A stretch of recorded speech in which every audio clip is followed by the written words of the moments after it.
Hey, what's up guys? Welcome back to LJ Gamers. Today I'm going to be showing you 3 Roblox item codes. And if you hear my mom talking in the background, she's just on a work call, so ignore that. So let's get right into the codes. So the first code is to get this scarf.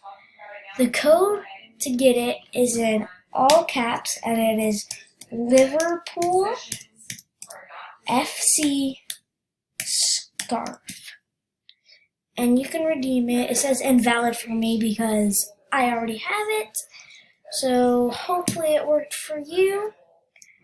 Okay, the next one is to get the SPIDERCOLA.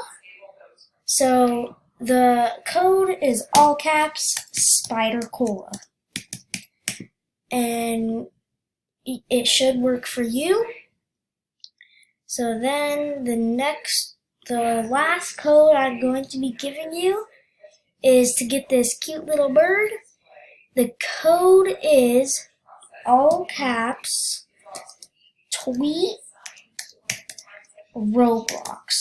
no spaces. Redeem, and that should work for you. So that is the 3 codes to get these 3 items. I hope you liked the video. Don't forget to hit that subscribe button, like the video, and turn on post notifications. And we'll see you next time. Bye.